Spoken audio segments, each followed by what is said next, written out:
Сәлеметсіздер ме, құрметті қонақтар. Сіздерді Қазақстан Республикасының Конституция күнімен және Қазбек би Келдібекұлының 355 жылдығымен шын жүректен құттықтаймын.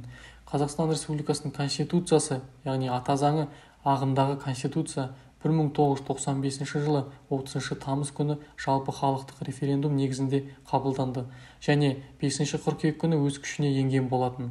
Конституция 9 тараудан 98 баптан тұрады. Конституция мемлекеттік құрылыстың құқықтық негізін қалыптастырушы құжат болып табылады. Ол мемлекеттік тетік қоғамдық саяси институттар ретінде қызметтің негізгі боларлық принциптерін орнықтырады. Бұл тәуелсіз Қазақстанның қабылданған екінші конституциясы. Алдыңғы конституция 1993 жылы 28 қаңтарда қабылданған болатын. Қаз дауысты Қазбек би. Қаз дауысты Қазбек би Келдібекұлы қазақ халқының 17-18 ғасырлардағы ұлы үш биінің бірі, көрнекті қоғам және мемлекет қайраткері. Орта жүз арғын тайпасының Қаракесек руына кіретін Болатқожа атасынан шыққан. Ол 1667 жылы сыр бойында дүние есігін ашқан.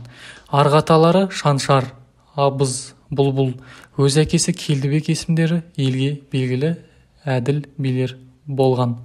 Қаз дауысты Қазбектің оқыған жерлері және алған білімі туралы нақты дерек көздері жоқ. Дегенмен, ел аузындағы әңгіме, аңыздар мен биден жеткен шешендік сөздерді және оның өз заманында білімді де жетелі халықтың ауыз әдебиеті мен салт дәстүрі рәміздерін, ата жол заңдарын мейлінше молынан меңгерген. Озық ойлы, әділ де көреген, батыл да батыр адам болғандығын айқын аңғартады. Әділдігі мен алғырлығы үшін Тәуке хан Қазбекті орта жүздің бас биі еткен. Би әз Тәукенің тұсында хан кеңесінің белді мүшелерінің бірі болса, Сәмеке, Әбілмәмбет, Абылай ел билеген кезеңдерде де мемлекет басқару ісіне жиі араласып отырған. Ішкі және сыртқы саясатта ақыл кеңестерін беріп отырған. Бидің жастық шағы мен бүкіл саналы өмірі қазақ елінің өз ішінде рулық тайпалық алауыздықтар мен хандық билікке таластың неғұрлым өршіген және көрші мемлекеттердің көз тігуі жиілеп, жоңғар шапқыншылығы үдей түскен кезге тап келеді. Ел аузындағы аңыз әңгімелерге қарайтын болсақ, ол Тәуке ханның белгілі би батырлары бастаған елшілігіне ілесіп, алғаш рет қалмақ қонтайшысы Цеван-Рабданға барғанында жасы небәрі 14 жаста екен.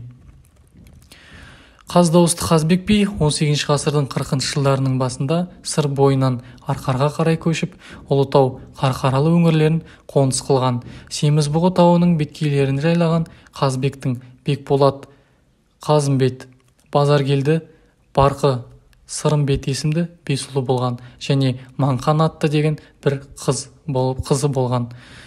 Қазбек ұрпақтары ата-баба жолын қуып, сөз ұстаған, парасатты, әділ қазылар атанған. Қазбек би 1764 жылы Семізбұғы тауының етегінде Теректі қыстағында 97 жасында дүниеден өткен. Денесін баласы Бекболат Түркістандағы Қожа Ахмет Яссауи кесенесіне апарып жерлеп, басына құлпытас орнатқан.